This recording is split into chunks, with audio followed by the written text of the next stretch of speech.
අඩෝ මචන් පොඩ්ඩක් මෙහාට වරෙන්. ඔය මූණ පහත් කරගෙන හිතේ ලොකු බරක් තියාගෙන ඉන්න විදිය දැක්කම මට මාවම මතක් වෙනා මචන්. උඹ දැන් හිතනවා ඇති උඹේ ජීවිතේ ඉවරයි කියලා නේද? උඹ හිතනවා ඇති උඹ වගේ අසාර්ථක කොල්ලෙක් මේ ලෝකෙට වැඩක් නෑ කියලා. එපා මචන්, ඔය විදියට හිතන්න එපා. මම උඹට මගේ කතාව කියන්නම්. මේක අහපන්. මේක අහලා ඉවර වෙලා උඹ තීරණය කරපන් උඹ අද අඬන්න ඕනිද නැද්ද කියලා. මීට අවුරුදු කීපයකට කලින් හරියටම උඹ වගේම මාත් ප්‍රතිඵල එනකන් හිටියේ ලොකු බලාපොරොත්තු තියාගෙන. පළවෙනි පාර විභාගය ෆස්ට් ෂයි. මම හිතුවේ මම කොහොමත් ගියම ගහයි කියලා. හැබැයි මචන් රෑ 12ට රිසල්ට්ස් ආපු වෙලාවේ මගේ මුළු ලෝකෙම නතර වුණා. මචන් මැත්ස් ලියපු එකෙක්ට 3F කියන්නේ මරණ දණ්ඩනය වගේ වැඩක්. අම්මා මගේ මූණ දිහා බලලා අහක බලාගත්තා. තාත්තා කිසිම දෙයක් නොකිය එළියට ගියා. ඒ නිහඬතාවයේ මාව පිච්චුවා මචං. පහුවදා උදේ ඉඳන් පටන් ගත්තා නෑයොන්ගේ අහල පහල උන්ගේ කෝල්. පුතාට මොකද වුනේ? අපේ කාට නම් B3ට ඇවිත්. වාලගේ පුතාට. මම කාමරයට වෙලා දොර වහගත්තා මචං. මට කාත් එක්කවත් කතා කරන්න ඕනේ නැහැ. මට හිතුනේ මම මැරෙන්න ඕනේ කියලා.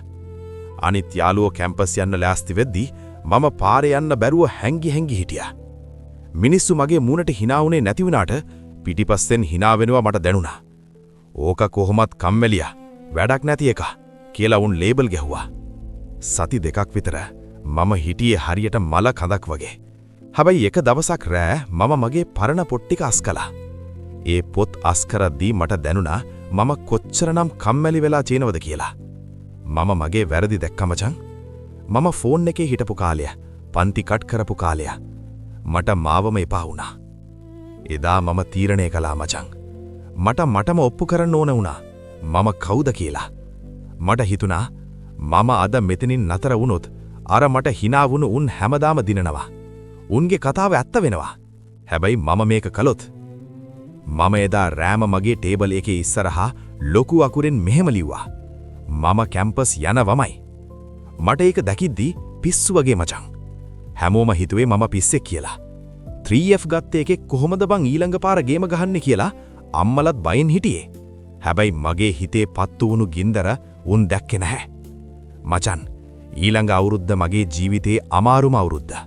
මම පන්ති ගියේ නැහැ. මම මගේ කාමරේම හිර වුණා. මම Facebook, Instagram ඔක්කොම ඩිලීට් කළා. මට ලෝකෙක ගනුදෙනුවක් තිබුණේ නැහැ. මම වැඩ කළේ මැෂින් එකක් වගේ. රෑ 2-3 වෙනකන් ගණන් හෙදුවා. මම මතක් කළා මගේ අම්මා අඬපු හැටි. මම මතක් කළා අර නෑයෝ මට hina වුණු හැටි. අන්න ඒ වේදනාව මම මගේ හයිය කරගත්තා මචන්. ගණන් හැදලා මගේ ඇඟිලි කරගැට ආවා. පෑන් බට කීයක් මම ඉවර කළාද මම දන්නේ නැහැ. සමහර වෙලාවට මට එපා වුණා. මට හිතුනේ ඇත්තටම මට මේක කරන්න පුළුවන්ද කියලා. හැබැයි ඒ හැම වෙලාවකම මම අර 3F results sheet එක දිහා බැලුවා. ඒක තමයි මාව ඉස්සරහට තල්ලු කළේ. අවුරුද්දක් ගෙවුණා මචං. සෙකන්ඩ් ෂයි එක ලිව්වා. විභාගේ ලියලා එළියට එද්දී මට දැනුණා මම දිනුම් කියලා. හැබැයි මෙච්චර දෙයක් වෙයි කියලා මම හිතුවේ නැහැ. results ආපු දවසේ මගේ නම ඉස්සරහින් තිබ්බේ AAA. ඒක විතරක් නෙමෙයි මචං. මම ඒ අවුරුද්දේ ඒ දිස්ත්‍රික්කයෙන්ල පළවෙනියා. ඩිස්ට්‍රික්ට් 1. උඹට හිතාගන්න පුරුවන්ද මේ මොහොත? අර මට hina වුණු මිනිස්සුම පොලීමෙන් ඇවිල්ලා මාව වඩාගත්තා. මගේ තාත්තා කවදාවත් නැතුව මාව බදාගෙන හැඬනුවා මචං.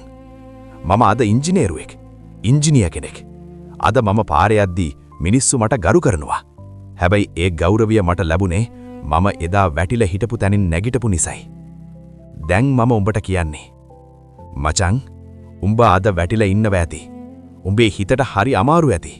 හැබැයි එක දෙයක් මතක තියාගනින්. විභාගය කියන්නේ උඹේ ජීවිතේ තීරණය කරන එකම දේ නෙවෙයි.